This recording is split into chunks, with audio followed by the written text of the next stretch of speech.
At syempre, titikman natin kung gaano ba ito kasarap. Grabe, nakakatakam. Grabe. Masarap, grabe. Ang ganito pa kayo, dali lang pala gawin. Tapos yung iba parang rough, pero itong ginawa natin, napaka-smooth. Guys, everyone, ito napaka-smooth niya. Grabe itong work. Grabe. Sarap po, promise, sarap talaga.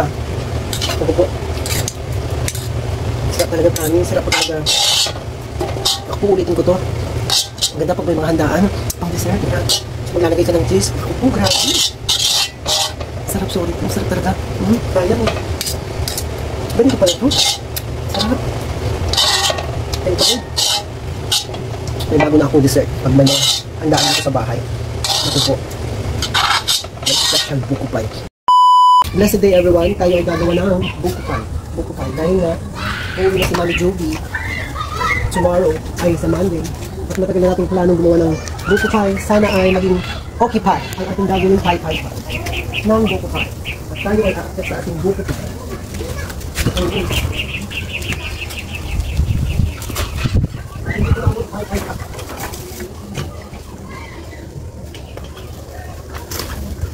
Aray ko pie!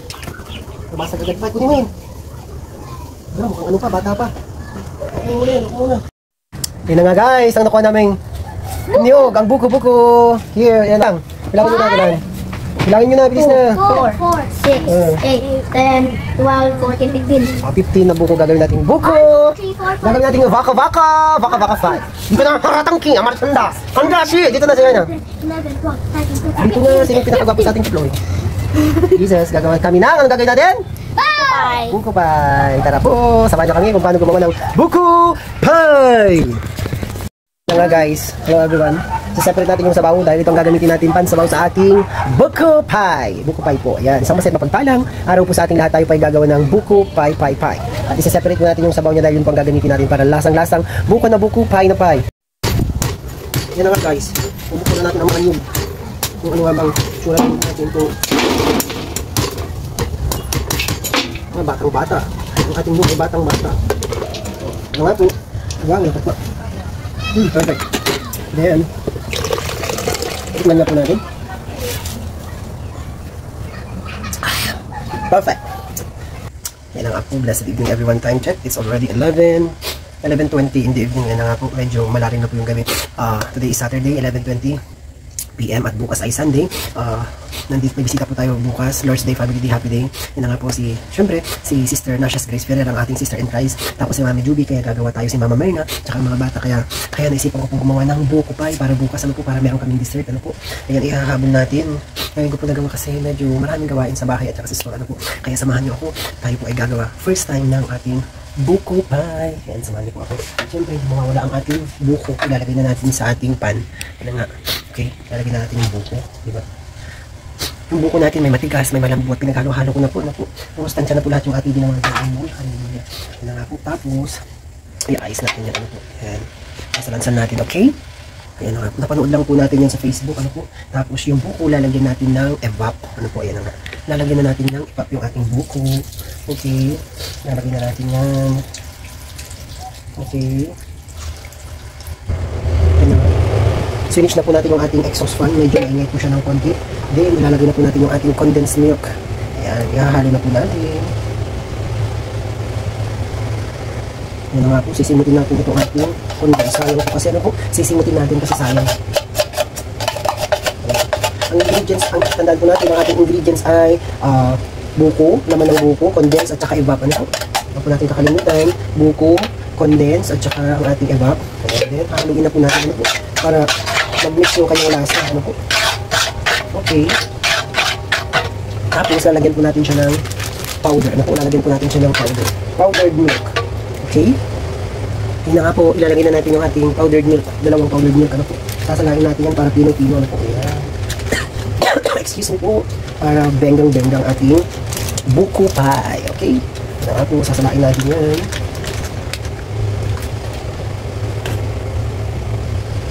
Okay. At At ayan na nga po, nasala na natin yung ating powdered milk. Ano po?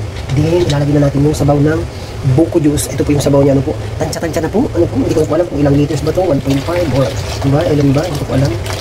Tansyain na po natin. Ano po? Ayan. Okay. Medyo okay na siguro ito. Para yung tamis. Ano po? Ayan. Ihahalo lang po natin ito. Ito po yung napanood ko. Ihahalo lang natin siya para mag-mix yung kanyang tamis. Tsaka yung gatas. Ano po?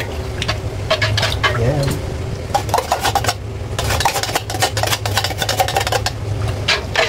Parang sarap-sarap ng tignan. Ano po? At ayan na nga po. Hindi na po natin inubos yung isang pitcher. Magdagdagan. Sige, okay na po yun siguro. Ganyan na nga. Tapos, isasalang na po natin. Ay, isasalang. After po yan, nilagyan na natin yung sabaw. Ano po? Isi-switch na po natin yung ating apoy. Then, pakukuluan po natin yan. Okay, samahan niyo po ako. That's next. Pakukuluan po natin yan. Siyempre, tatakpan po natin para hindi siya mahulugan ng kung anumang lumilipad kasi mag-aalas 12 na po ng madaling araw. And, ganun pa man, bago habang hinihintay po natin na kumulo yung ating buko pie na hindi pa naman luto, ayan, bago tayo dumako doon sa ating pagpapakulo sa ating buko pie, habang hinihintay natin na kukulo yung ating buko pie, siyempre, magbabahagi po ako ng salita ng ating Panginoon. Kapatid, ano man ang pinagdadaanan mo, kapanood mo to at dumating ka na sa video na ito, ano man ang problema mo, kayang-kaya mo yan, kapatid, kasama natin ang ating Diyos. Amen. Magpakatatag tayo at panghawakan natin ang salita ng ating Panginoon dahil tapat ang Diyos na nangako sa kanyang mga salita. Amen. Sabi nga niya, kapatid, 1 Corinthians 10:13, wala pang pagsubok na naranasan ng ibang tao. Tapat ang Diyos at hindi niya papahintulutan na tayo subukin ng higit sa ating makakayasahit. Ibigyan niya tayo ng lakas upang mapaglampasan at mapagtagumpayan ang lahat ng bagay na ito. Lahat ng mga problema ay mapagtatagumpayan natin. Amen. Habang may buhay, may pag-asa. Amen. Maraming problema pero habang tayo nabubuhay, may pag-asa dahil ang ating pag-asa ay ang ating Diyos na buhay. Amen. Sabi nga niya sa Mateo 19:26, walang bagay na mahirap sa ating Panginoon. Ibig sabihin, walang imposible sa ating Panginoon. Lahat sa Kanya ay posible. Lahat ay kaya niyang gawin. Amen. Hallelujah. Hindi po ako nagsabi kundi ang salita ng ating Panginoon. Pangako po ng Diyos yun. Amen. Kaya magpakatatag po tayo. Ano man po ang ating pinagdadaanan,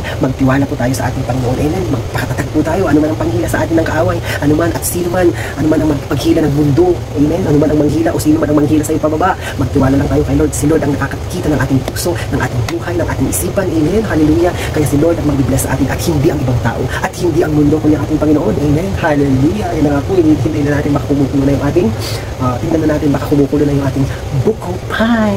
Pag kumulo na nga po pala ito, ano po, nag-drain na ito pa. Pag kumulo na po, ayan na nga, nagsala na rin ako ng cornstarch. Ano po? Ayan, pag kumulo na yan, nagsala na rin tayo ng cornstarch. Tapos yung cornstarch, syempre, lalagyan na po natin yung ating sabaw ng nyug ulit. Ayan na nga. Tapos ihahalo po natin siya, ano po, hanggang sa matunaw. Ayan. Ayan na nga po yung ating cornstarch. Ayan na nga, nakatutok kasi yung bilang sa ating ngayon. Ano po? Ayan, pasensya na kayo sa ating mga pimples dyan. Ayan. Okay. Ihalo lang po natin ang ihalo ito para matunaw. Hallelujah. Ako po, marami po talagang lumilipad ng to be honest. Ayan. Ito na nga po, tignan na natin kung kumukulo na, okay? Ayan, malapit na po kumulo. Okay, ihalo lang po natin ang ihalo. Hindi na po tayo mag-additional ng sugar. Ano po? Yung sakto lang, buko tayo na sakto lang yung tamisa para hindi po tayo ma-diabetic. Ano po, dahil diabetic na po si Mrs. Ayan. Medyo mataas na po yung blood sugar niya, hindi pa naman siya diabetic. In Jesus' name. Ayan na nga po. Napakabuti talaga ni Lord. Hallelujah. Grabe po, isa tayo. Diba? Kahit puyat, medyo ngarang tayo. Okay na yan. Basta gwapo tayo sa paningin ni Lord. Amen. Hallelujah. Yun ang pinakamahalaga. Kahit ngarag na tayo, basta gwapo tayo sa paningin ng Diyos. Amen. Hindi pilit natin magpakagwapo, magpakabuti sa harapan ng ating Panginoon. Amen. Hallelujah. Dahil sa buhay, may mga bagay na piniflex natin.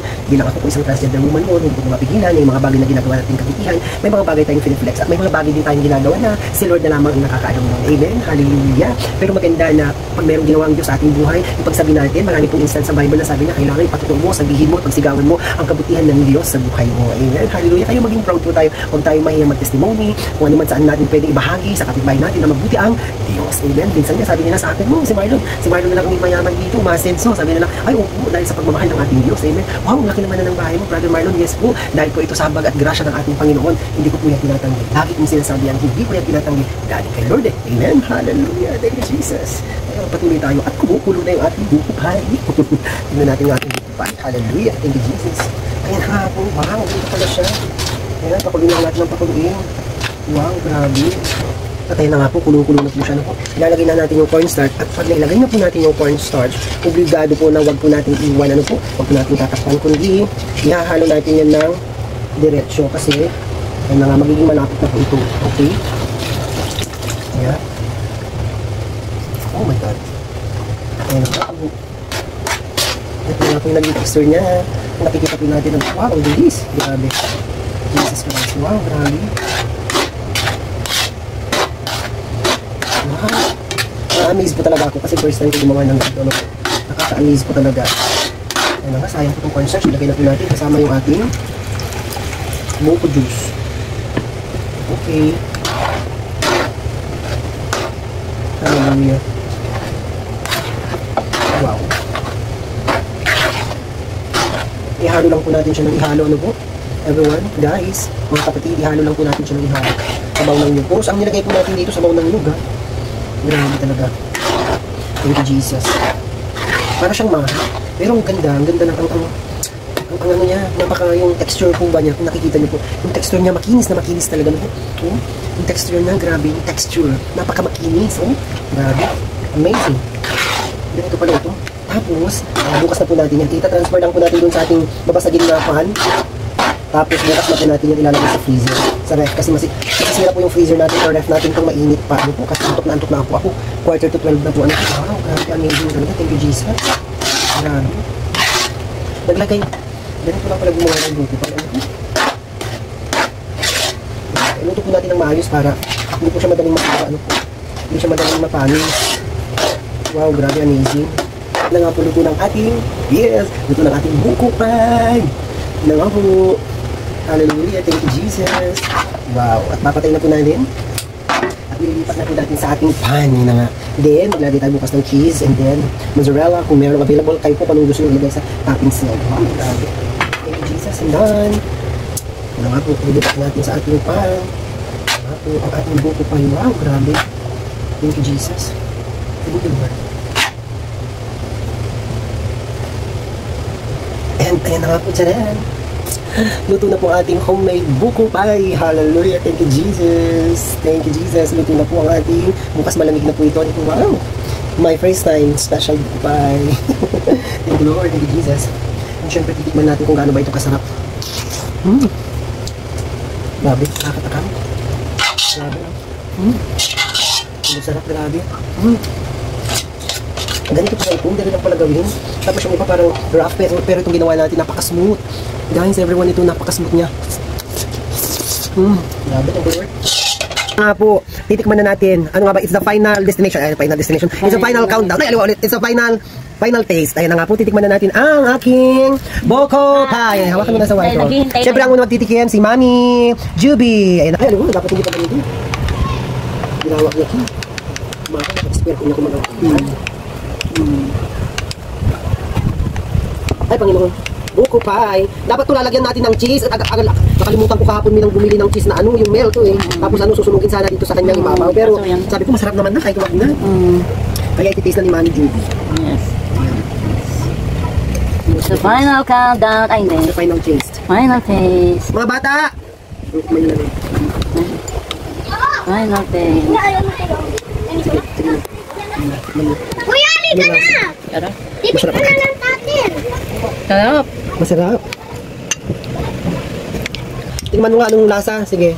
Anong lasa? Tingnan mo. Harap. Masarap po talaga? Totoo? Wow, grabe naman yan. Next. Okay, ang susunod na titikim si Kuya Deo. What's the taste? Perfect po. Sakto lang po yung tamis po. Wow, talaga naman. Talaga ito may nagandaan. Okay, masarap talaga. Okay, thank you naman. Yan na nga po. Titikman na natin Jaden. What's the taste? Buko pie. Masarap po. Masarap. Thank you, Jesus. Yan na nga po. Titikman na ni Kuya MJ ang ating buko pie. Yan na nga, ganyan mo. Ganyan. Okay, what's the taste?